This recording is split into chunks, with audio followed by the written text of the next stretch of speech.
Finally got them. Now what are the mystery bags?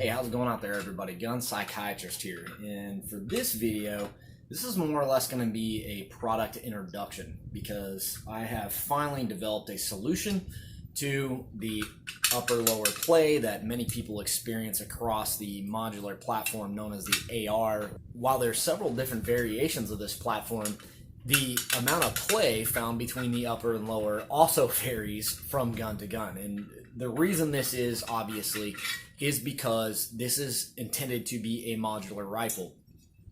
Any upper should be able to fit into any lower as long as it's compatible. And what we have to realize is when we're talking about manufacturing and tolerances and adaptability, one of the largest requirements for adaptability is tolerance, and you have to have a lot of it.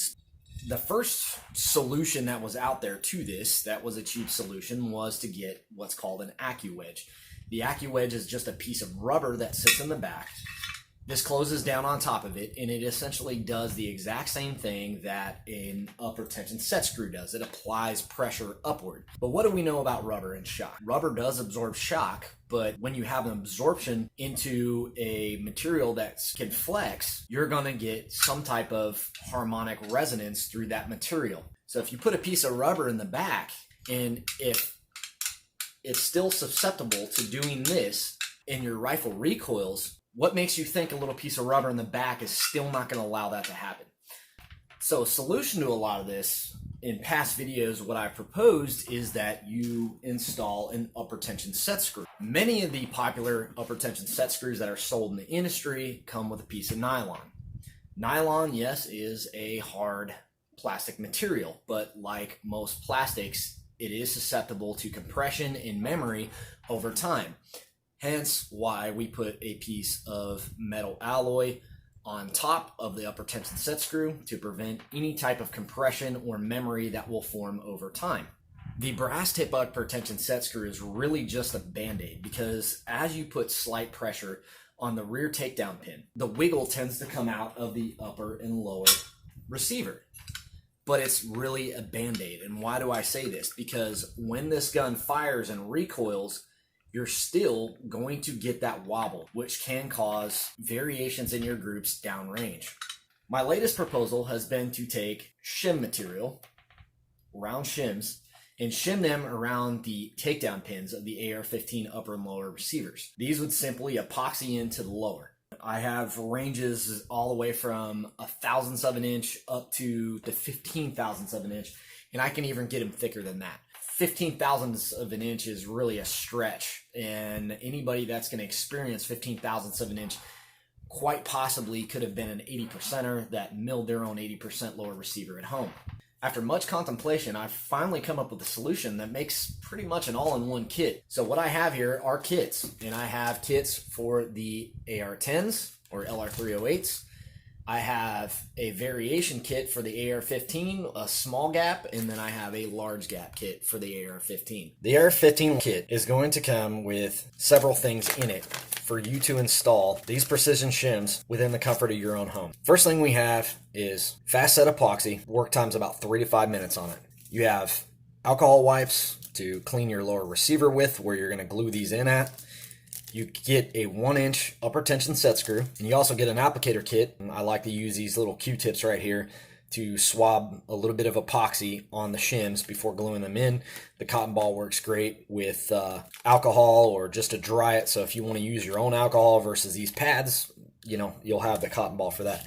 And then comes the shims. Each size has 2 shims in it. So you get 100ths of an inch shims, 2 of those, 12 thou shims, and you get 15 thou shims. You get 2 of each in all of them. These are a stretch, but some people need them. I've actually installed these in some 80%s before. The 012s are pretty common on most ARs, and these are pretty common for large gaps. The great thing about these kits is, number one, it gives you everything you need to do this from your own home. There's not going to be any trips to the store for anything to get these suckers glued in and set. The second thing I like about it is not one component in any of these kits supports the communist Chinese.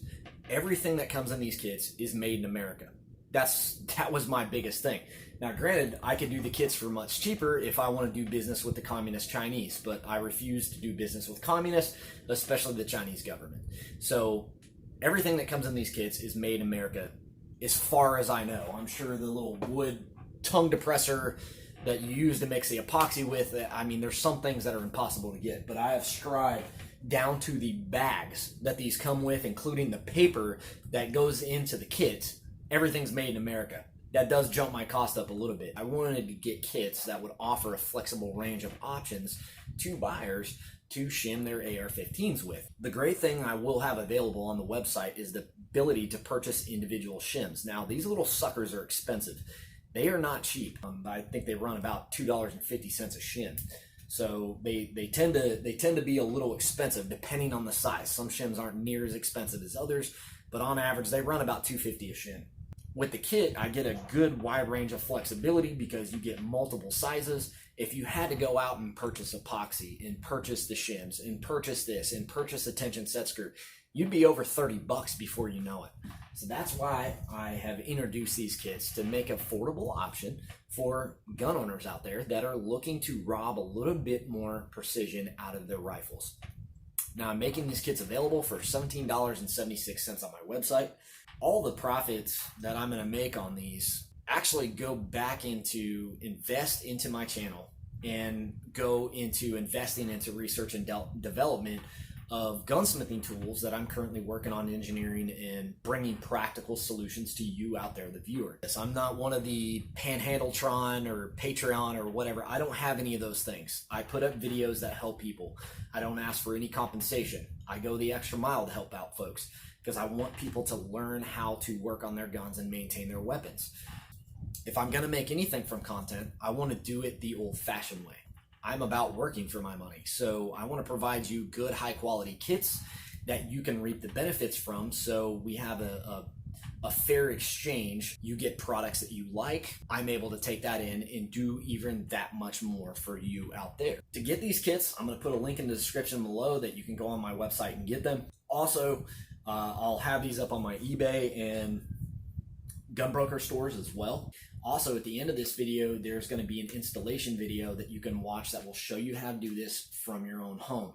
And that's one of the things a lot of people have been asking, hey, we need an installation video. How do we put this in? So I'm giving you everything you need to successfully do this.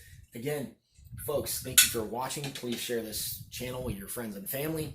And I just can't thank all of my subscribers enough for their unwavering support of this channel. It means a lot to me, so thank you for all your precious time in watching these videos.